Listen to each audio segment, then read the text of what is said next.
Hello, hello, j'espère que tu vas bien, j'espère que tu te souviens de moi, c'est ton formateur d'anglais. Alors, j'aimerais aujourd'hui te partager des notions qui sont très importantes pour ton développement personnel parce que oui, l'anglais, c'est du développement personnel. C'est effectivement un plus quand tu pars en vacances, c'est effectivement une ligne en plus sur ton CV.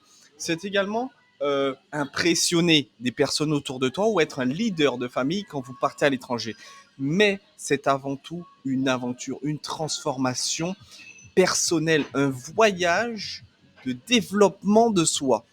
Aujourd'hui, avec cette langue, tu es capable d'énormément de choses. Et aujourd'hui, j'avais envie de partager avec toi quelque chose que j'ai préparé pour que tu comprennes tes blocages et comment on va faire pour transformer ta relation avec l'anglais. Ok. Je t'ai préparé euh, quelques petits slides, hein, tu verras, il n'y a rien de pas ludique. Tout est fun, on est là pour passer un bon moment ensemble, mais j'aimerais que tu comprennes les choses. Aujourd'hui, je suis Morgane, j'ai accompagné plus de 2000 personnes, notamment des entrepreneurs. J'ai accompagné des personnes du monde entier. Hein. Bien sûr, qu'on s'arrête à la francophonie. Hein. Donc on parle de Belges, on parle de Canadiens, on parle de Français, on parle de personnes des Caraïbes. On parle également de personnes du continent africain, la Côte d'Ivoire. Je vous salue, du Sénégal également. J'ai pu former plus de 2000 personnes et j'ai remarqué quand même que chez beaucoup d'entre eux, pour pas vous dire 100%, qu'il y a une petite haine, une petite haine envers leurs professeurs. Donc c'est-à-dire que beaucoup me disent, moi Morgane, c'est mon professeur qui a fait que j'en suis où j'en suis aujourd'hui. Et moi, je suis tenté de dire, non, c'est toi. Parce que, effectivement, les professeurs, c'est pas toujours leur faute. Hein, vous savez, il y a 25, 30 personnes dans une salle. Il faut tous les contenter. Il y a toujours un clown, deux clowns, trois clowns. Donc, autant vous dire que c'est compliqué de pouvoir jouer le jeu à 100% tout le temps et de pouvoir, bien sûr, accompagner tout le monde. Le mieux et l'idéal, effectivement, c'est d'avoir quelque chose de sur mesure, un accompagnement, des choses qui vous permettent de changer le cours des choses. Parce que oui, en 2025, 2026, vous avez cette opportunité de changer les choses et d'arrêter de galérer tout seul de votre côté, de passer par un expert, c'est gagner du temps. Pourquoi? C'est pas non plus que je fais mon autopromotion, je vous le dis, je n'ai rien à vous vendre dans cette vidéo, mais c'est que vous compreniez que c'est un raccourci. Si vous a fallu 15 ans d'école pour avoir ce niveau-là, je vous laisse imaginer combien il vous faudrait de temps pour y arriver tout seul.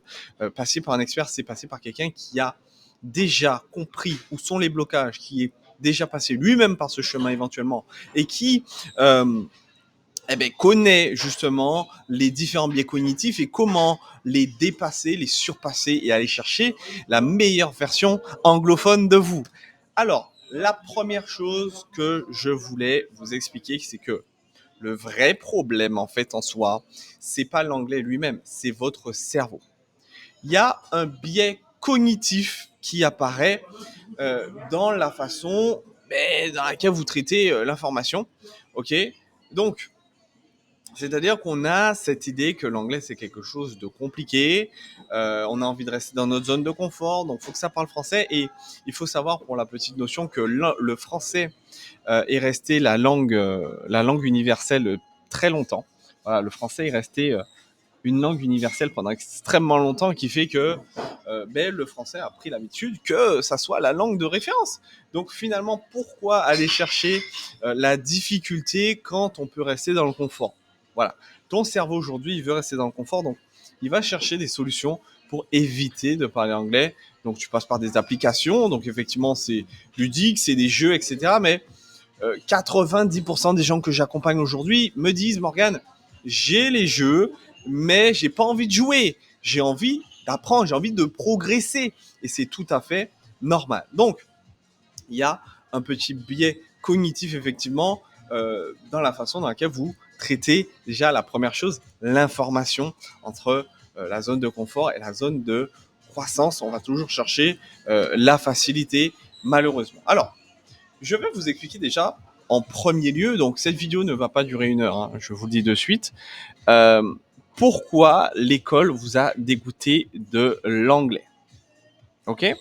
Donc, la première chose, c'est qu'à l'école, on vous a bourré le crâne de grammaire et de conjugaison. Voilà, je pense qu'on est tous d'accord pour dire qu'on a été traumatisés par la grammaire et la conjugaison française. Et effectivement, si vous voulez, ce qui est un petit peu dommage dans l'éducation nationale, c'est qu'on va calquer finalement l'apprentissage français à l'apprentissage anglais. On va calquer vraiment comment on fait les choses, comment on détaille, comment on structure, et on va chercher la même chose en anglais. Sauf que malheureusement, c'est qu'une illusion. Hein, c'est ni qu'une illusion. Voilà. Aujourd'hui, avec l'école, malheureusement, ce qu'on a oublié, c'est que l'apprentissage de la langue vient avant tout par le plaisir. C'est par l'émotion. C'est-à-dire que c'est l'émotion, et j'aurai l'occasion dans d'autres vidéos d'ailleurs que j'ai prévues, mais malheureusement je n'ai pas ma tablette graphique et j'ai pas envie de gribouiller un truc sur mon trackpad. Il faut comprendre une chose, c'est que l'humain apprend par le plaisir. D'accord? Par le plaisir. Donc, si tu prends du plaisir, ou que tu vas chercher du plaisir, ou que ton reward, c'est-à-dire ta récompense, c'est du plaisir, à ce moment-là, il y aura une vraie dimension challengeant. Il y aura une vraie dimension d'apprentissage. Il y aura une vraie euh, connotation plaisir, en fait, hein, vraiment. Moi, ce que je veux que tu comprennes, c'est que à l'école, c'était vraiment quelque chose de sommaire. On va pas passer en revue ce qui a été fait, ce qui n'a pas été fait. Ce que tu as vu à l'école, c'est bien, ok, ça t'a servi de base, ça a passé un bon moment avec tes copains, vous avez certainement bien rigolé. Mais maintenant, tu te rends compte que c'est quelque chose qui est bloquant, quelque chose qui est pénalisant, quelque chose qui fait que tu n'es pas au niveau où tu devrais être, et que dans ta carrière même, tu n'es peut-être pas au niveau où tu devrais être. Parce que beaucoup ne s'en doutent pas. Mais aujourd'hui, si tu sais parler anglais, tu as accès à des postes que d'autres n'ont pas. Si tu as cette capacité linguistique, tu as la possibilité de travailler dans d'autres pays. J'ai plus d'opportunités qui me correspondent dans ce pays, dans cette ville. Alors, je vais m'expatrier à Ottawa, en fait. Tout simplement, je vais m'expatrier à Johannesburg. Je vais m'expatrier à Bangkok. Et la première chose qu'on te demande, c'est quoi? C'est l'anglais. Donc, en fait, imagine bien que même à l'heure actuelle, où l'anglais, c'est quelque chose dont tu as besoin pour un challenge, qui est un challenge professionnel, eh bien, finalement, tu en as également besoin. Enfin, pour arriver en tout cas à ton objectif, il faut que ça reste quelque chose de plaisir, ok, d'émotionnellement attractif. Donc, comme je vais pu te le dire jusqu'à maintenant, c'est soit dans l'avant, soit dans le pendant, soit dans l'après. C'est-à-dire que tu vas avoir ces dimensions émotionnelles, soit dans l'avant, c'est-à-dire dans le moment un petit peu présent, un petit peu regret de te dire, ok, si j'avais pu enclencher cette discussion avec cette personne, j'aurais pu avoir ce résultat. Donc ça, c'est un petit peu dans l'avant. Tu joues sur l'émotionnel du regret pour le coup. Soit dans le présent, donc de te dire, ok, maintenant je suis en vacances et j'ai un petit peu l'air de rien, ou je suis en train de réserver des vacances et j'ai pas envie d'avoir l'air de rien, j'ai envie de pouvoir faire des choses, ou tu sais que tu as un entretien. Tu as un entretien d'embauche et tu sais qu'on va te poser cette fameuse question, Do you speak English? Et tu vas pas être capable de répondre, ou tu seras capable, mais très sommairement. Et c'est problématique parce que aujourd'hui, et je pense que tu l'as remarqué si tu es sur cette vidéo, en tout cas jusqu'à maintenant, c'est que tu es quelqu'un avec un quotient intellectuel au-dessus de la moyenne, d'accord? Il faut comprendre également quelque chose de puissant, c'est que dans un entretien, plus tu vas chercher le poste, en fait, plus tu l'auras, forcément. Mais beaucoup de personnes ne comprennent pas quelque chose par rapport à ça, c'est que plus tu vas faire rire et tu vas te lier d'amitié par des petites choses avec ton interlocuteur, donc interviewer dans ce cas, eh bien, plus tu vas avoir de chances de... En fait, comme je vous le dis, et ça touche encore ce point-là, c'est que la personne qui va t'interviewer, te faire l'entrevue, l'entretien, elle va passer un bon moment avec toi. De l'émotionnel, une fois de plus. L'humain agit par l'émotion. l'émotion. Donc, il faut rattacher effectivement votre désir ardent d'apprendre l'anglais, ou même pas ardent, votre désir tout court, ou même pas, ou votre mauvaise humeur, je dirais, votre hantise de l'anglais à une émotion qu'on va aller chercher, en fait. C'est même pas, finalement, tant une question de connaissance, c'est une question d'émotion qu'on va aller chercher. Et c'est là que j'interviens à travers une approche 100% différente. Donc, c'est-à-dire que moi, j'ai compris une chose avec l'enseignement, avec tout ce que j'ai pu donner comme valeur, tout ce que j'ai pu apporter, tout ce que tous les résultats que j'ai eu. Vous pouvez voir les différents témoignages que j'ai eu. J'en perds mon latin. Au début, j'en ai perdu mon latin. J'ai pu comprendre une chose, c'est que plus je donnais de l'énergie dans mes accompagnements, plus j'avais cette approche différente. Donc on parle d'accompagnement, d'accord, on parle d'énergie.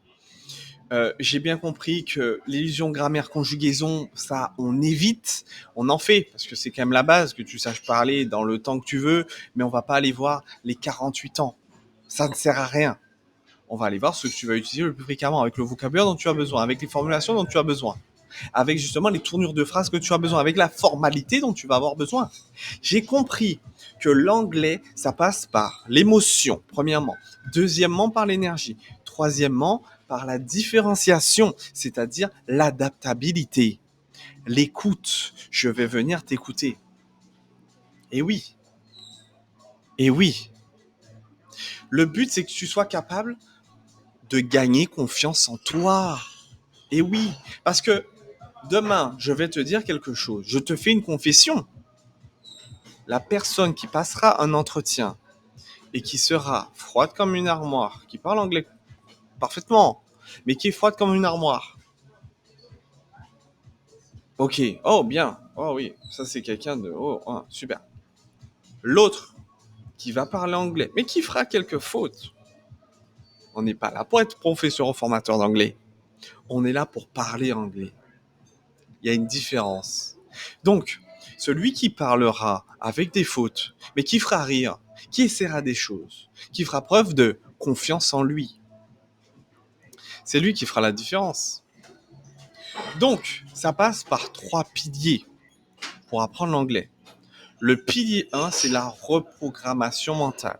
Donc, on va travailler le mindset en parallèle de la langue. C'est-à-dire que, et je te donne cette piste, je te donne un plan. C'est le plan que j'applique pour les personnes que je coach et que j'accompagne. Mais tu peux l'appliquer seul si tu veux. Enfin, je te dis, je n'ai rien à vendre dans cette vidéo. Comprends-le bien. Donc, reprogrammation mentale, travailler le mindset en parallèle de la langue. Donc ça veut dire quoi? Ça veut dire qu'on va travailler, et ce qui est important pour apprendre efficacement une langue, c'est de travailler ton état d'esprit par rapport à cette langue. D'où viennent tes blocages, pourquoi tu as ces blocages, et te faire aimer, te réapprendre à aimer la langue, ok? À travers des exercices, à travers du fun, à travers de l'énergie, à travers du feu. À travers du oh waouh, j'ai passé un bon moment. À travers du oh mais je suis capable en fait. Oh mais je m'en sors. Oh mais c'est bon. Oh mais c'est cool. Ok. Deuxième chose, répétition ciblée. Donc c'est quand je dis répétition, c'est pas vraiment le fait de répéter plusieurs fois la même chose. Ici, c'est plus dans l'idée où on va contextualiser par rapport à ta situation. Donc tu vas comprendre effectivement l'utilité de ça en fait, de ce qu'on voit. Parce qu'effectivement, si tu es là à te dire bon pourquoi je fais ça, c'est problématique. C'est problématique. Tu te dire, attends, mais qu'est-ce que je vais faire avec ça? Le passé antérieur, à quoi ça me servir? Eh ben, pas grand-chose. Pas grand-chose. Troisième chose, émotion, motivation. Donc, on va découvrir ton véritable pourquoi. Donc, ça veut dire quoi? Alors, attention, on n'est pas dans une formation de développement personnel, hein, mais un peu en fait, quand même. Le pilier 3 va servir à, bien sûr, donner la fondation, donc appuyer de nouveau sur des fondations pour que derrière, l'apprentissage soit long terme et que également la mémorisation soit long terme. Donc, on va parler émotion, on va parler motivation et le pourquoi à l'intérieur de tout ça, c'est vraiment la base. Ok?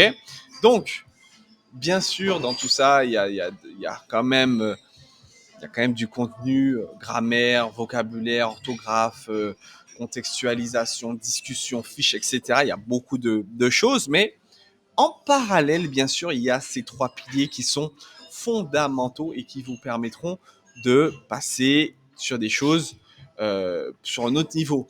Donc, pour vous donner un autre exemple de choses que vous pouvez appliquer immédiatement, c'est les méthodes concrètes, hein. Donc, émotion, motivation, c'est l'exercice de visualisation.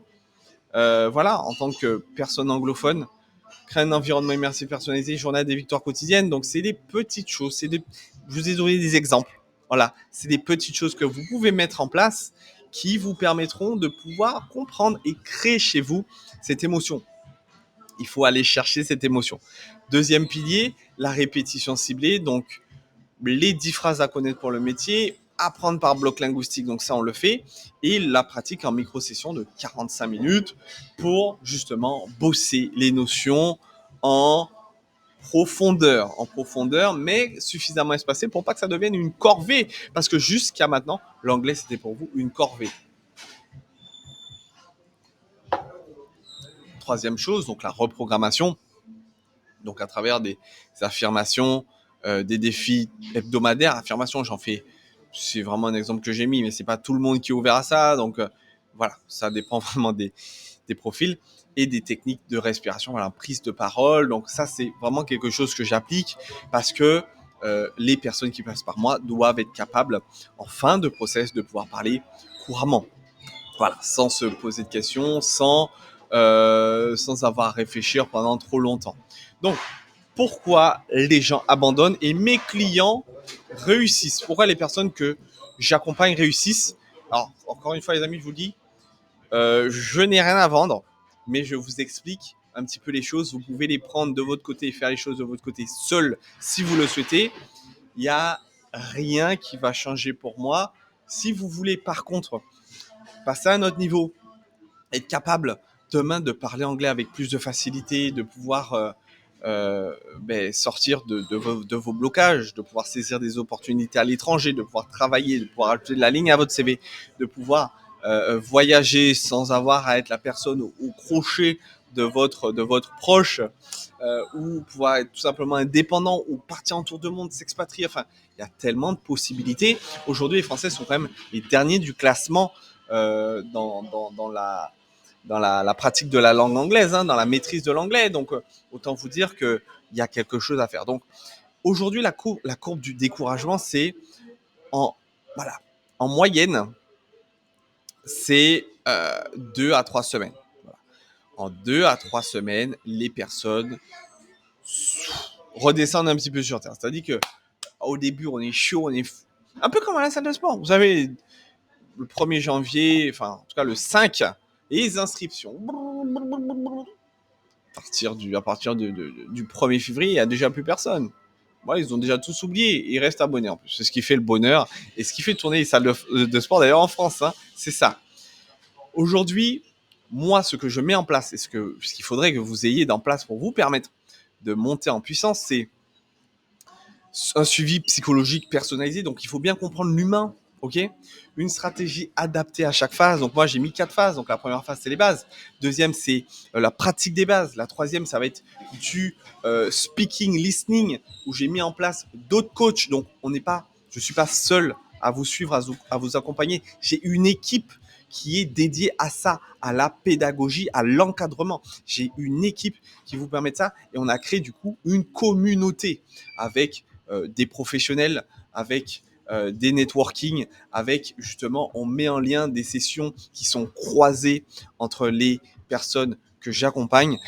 Vraiment, c'est quelque chose de très, très, très puissant. Donc, bon, c'est un petit témoignage que, voilà, que j'ai eu, hein, donc 15 ans d'échec. C'est quelqu'un qui m'avait dit qu'il a réussi son TOEIC bon, avec un score acceptable. Pour moi, je vous le dis, ça n'a pas une valeur très grande. Alors, c'est une valeur, très belle valeur sur papier, qu'on se le dise.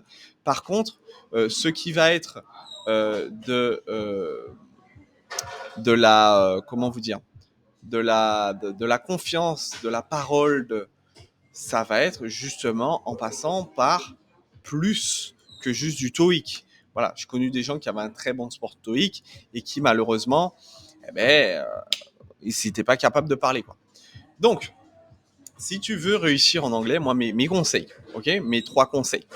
Le premier, c'est le piège YouTube. Donc, tu vas chercher des vidéos, tu vas accumuler, lui, il a dit ça, lui, il a dit ça, ou des TikTok ou des Instagram. Alors, bien que je mette beaucoup de contenu sur ces plateformes, aujourd'hui, c'est euh, un petit peu de, voilà, c'est un petit peu de l'illusion cérébrale, de l'illusion de, de progression, parce que il n'y a pas vraiment de suivi. Elles sont à moi, oui. Il n'y a pas de souci, il n'y a pas de souci. Merci. Donc, vous allez avoir du coup beaucoup d'informations pas organisées, pas traitées, et vous allez du coup être un peu dans un piège à vous dire, oui, je suis dans cette idée où je progresse, mais finalement, est-ce que vous progressez vraiment? J'en suis pas sûr. Deuxième chose, il y a l'illusion d'autonomie. Oui, je peux tout faire tout seul. Non, tu peux pas voir tes angles morts sans feedback extérieur. Je l'ai écrit noir sur blanc. C'est parce que aujourd'hui, tu n'es pas capable de savoir où tu vas pêcher, qu'est-ce qu'il te faudrait travailler. Il te faut quelqu'un, un expert qui cible exactement là où tu as besoin de travailler pour te permettre de gagner un temps considérable et que tu sois capable du coup demain de parler anglais en ayant bien sûr tes difficultés de totalement cibler pour avancer à une vitesse beaucoup plus intéressante et sans aucune frustration. Troisième chose, le refus d'investir sur toi, donc hésiter justement à consacrer du coup temps et ressources, alors que l'anglais est un vrai levier de liberté. Donc, levier de liberté, ça veut dire quoi? Tu peux voyager, tu peux partir à l'étranger où tu veux, tu es capable demain de pouvoir parler anglais, devenir expatrié, avoir des opportunités professionnelles, avancer professionnellement dans ta vie et ne plus dépendre de qui que ce soit. Donc voilà ce que je voulais te partager dans cette vidéo. Tu es capable bien sûr de regarder ma masterclass. Donc j'ai fait une masterclass, tu n'as qu'à m'écrire sur Instagram ou sur TikTok que j'ai mis en description de cette vidéo. Par contre, sois prêt à travailler du coup sur toi-même, hein. Tu l'as compris. Donc, j'offre par contre, en plus de la masterclass, quelque chose de beaucoup plus puissant, ok? Parce que la masterclass c'est un fait, mais tu l'as compris, c'est pas une solution universelle que je propose, c'est effectivement quelque chose de ciblé à chaque profil. Donc je fais des diagnostics individuels à chacun, ok? Donc on va parler du diagnostic des blocages, une feuille de route que tu vas sortir. Donc c'est un petit, voilà, c'est une petite vingtaine de minutes qu'on passe ensemble où je te pose des questions ciblées et je te donne des techniques immédiatement applicables. Donc, j'espère en tout cas que la balle est 100% dans ton camp, c'est-à-dire que si toi aujourd'hui tu es plus sur quelque chose de tout public, que tu voudrais voir un petit peu à quoi ressemble ma masterclass et récupérer encore plus de valeur, c'est possible. Tu peux me commenter masterclass ou me suivre sur mes réseaux sociaux et me commenter masterclass, d'accord? Autrement, si tu veux vraiment quelque chose de plus poussé, que tu as compris que toi tu avais besoin d'un accompagnement et que tu veux passer à l'action, à ce moment-là, je te fais ton diagnostic. On prend 30 minutes ensemble sans engagement du tout, je tiens à le repréciser, un diagnostic ensemble, la feuille de route personnalisée et des techniques immédiatement applicables. Donc, je te laisse mijoter tout ça, je te laisse voir de ton côté, il n'y a strictement aucune pression, tu as tout en description de cette vidéo, et voilà, il n'y a plus qu'à pour qu'on départ en Angleterre, aux États-Unis, à ton nouveau toi qui parle anglais. Je te dis à bientôt derrière l'écran. C'était Morgane.